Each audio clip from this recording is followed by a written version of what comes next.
Well, hello there, Justin. Hi, Danielle. How are you? I'm doing great, and I really am excited to be here today to show you Abyss Odyssey on the PS4. This is, get ready for it, this is a roguelike platformer fighting game brawler from Ace Team. The fine folks who brought you Xenoclash. those weird games that I can't remember the name of. Yes, and Xenoclash. Rock of Ages. That was a good one. That weird boulder game. Yeah, Yes. that was a fun game. So they're kind of known. They're Chilean, and they're kind of known for making these sort of out there hybrid mashups of different genres. And I think this one might be maybe taking the most genres, possibly, because it kind of feels the most like Spelunky meets possibly Smash Brothers, or maybe something even a little bit more brawly-ish. So what you do, you're this character here, Catrienne, and she is a product of a wizard's nightmare, as is this entire world. And what she needs to do is fight all these nightmare monsters in it, and, kind of get through all these platforming challenges and all these things to get to the wizard, beat him up, and wake him up to make him stop dreaming and making the world all weird. We all have those days where we feel like the product of a wizard's nightmare, don't we? Yeah, I think we all do, and I think, this game really speaks to that everyday feeling that we all have. So I'm having like some vague flickers of remembrance as I watch you play this. Is this a port of a game that has already been released? It sure is. I played quite a bit of this on PC last year. It came out, I think, actually around May 2014, maybe June 2014, originally on PC. Okay. It was a Steam release, and I enjoyed it quite a bit then. I like it quite a bit more on the PS4, though, just because the controller is the kind of controller I like to use a little bit more, certainly. So it feels a little bit like, let's see, it's a little bit stiff for a platformer and a little bit loose for a fighting game. But because it's kind of serving both of those things, and because the design is kind of loose, I think it actually kind of fits. It fits pretty well. It's an interesting blend of things you don't always see together, certainly. You mentioned it's a roguelike. Like, what's the structure like? Yeah, so every time you go into the dungeons, it's all procedurally generated. So each one of these rooms that I'm sort of showing you here is all made up on the fly, basically. And if you die, it's permadeath. You're dead forever, and you just kind of have to start over again from nothing. Get a refund on the game. Yep, You can't play it anymore. Get your money back, folks, because, that's necessary. Game's over. Game's over. Abyss Odyssey, you spent $15, so you better not die. So just don't die. Throw your money into the abyss, maybe. That's, haha, there's a joke for you. Anyway. Joke like. It was joke adjacent. It was a joke light, I guess you might call it. Perhaps. Rogue joke light. But yeah, that's sort of the basic structure. Its structure is just like Spelunky, and you actually see this little map that shows you what the next room will be. Will it be a difficult room, or a medium room, or an easy room, basically? And these are sort of the medium rooms I'm showing you right here. The medium rooms tend to be this pretty flowery forest with this, little fairy lights kind of going on. I'll show you some of these snowy levels later. Those are pretty cool looking, too. This is a really pretty game, I think. Mm-hmm. There's a lot of layers going on. There's a lot of fantasy elements. And you'll see some of the monsters that we fight. This is just sort of the, skill area. And right here we're seeing every so often you just magically turn into another kind of creature, like this centaur deer lady that I am, and you have to fight other nightmare creatures. Now, it looks like I'm fighting a zombie and a sea witch here, which, that's also something I do every day. In a church, naturally. This is... Sure, black and white. Yeah. Monochromatic church. Yeah, that's, it happens a lot. This is what this wizard dreams about, apparently. That's a weird dude. He should probably, watch his, late night snacking. Yeah, perhaps. He's probably been, I'm thinking this guy's eating some, 3-day-old pizza and, something. Red Bull right before bed, and this is what's happening. It's pretty out there.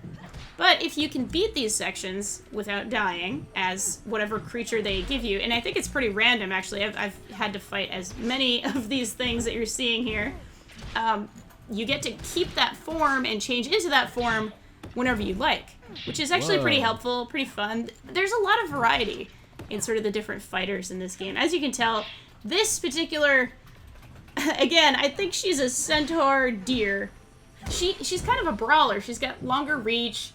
She kind of has this big axe that she's flying at these zombies and other weird things that's going on here. Yeah, she's all right though. I like her. She's no Catrienne though. You know, our sort of main character.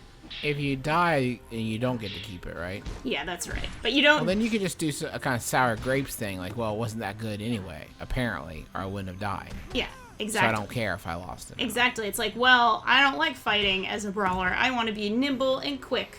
But there, I actually did it. So I'm really happy and excited and very proud of myself. Now you can reveal that you actually really liked fighting as that centaur. I like being a centaur deer. So there's the little form, that little blue thing I just picked up, and now I can turn into her whenever I feel like it.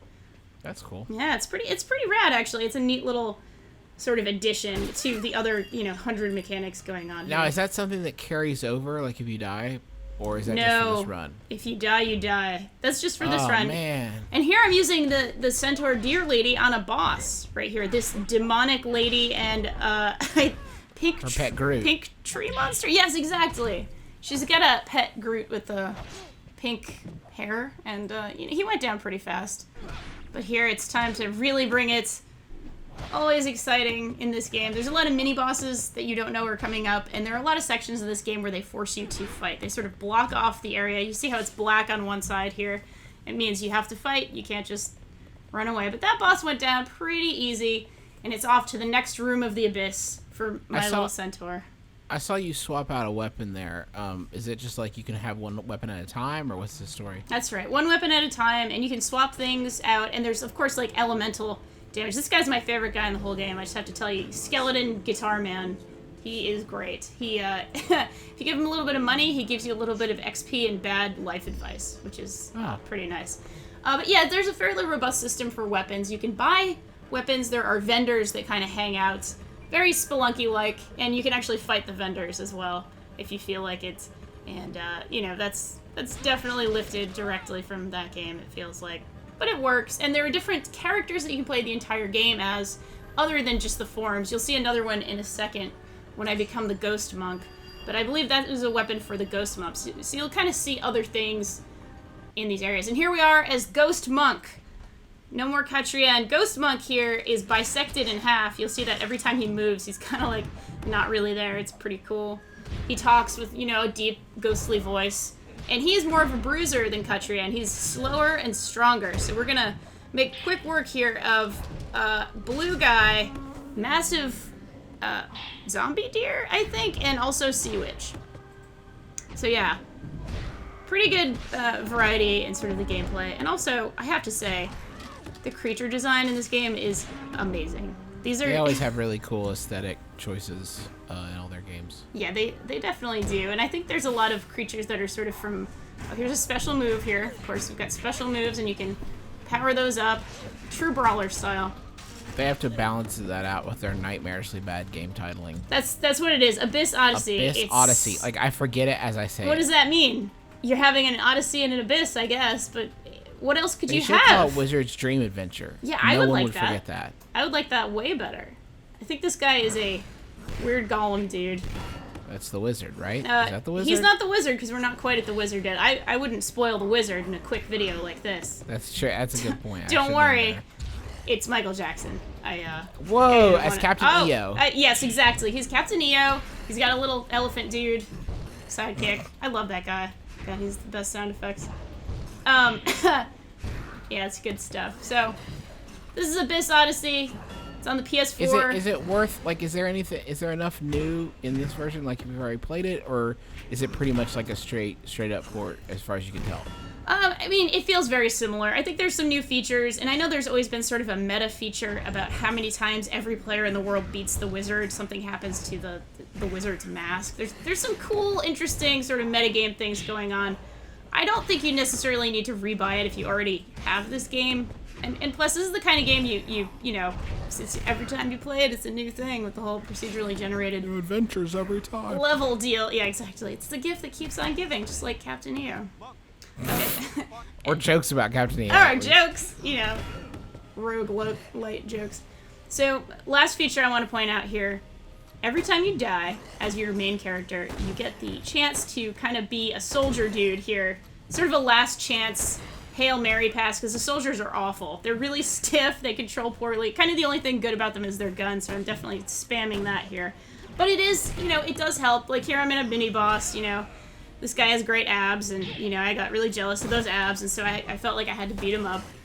And clearly, you know, the soldier is not as skilled as Katrien or Ghost Monk or any of the other sort of main brawlers you can play as, so I'm just sort of spamming that gun, but we'll see. I think I take him down, actually.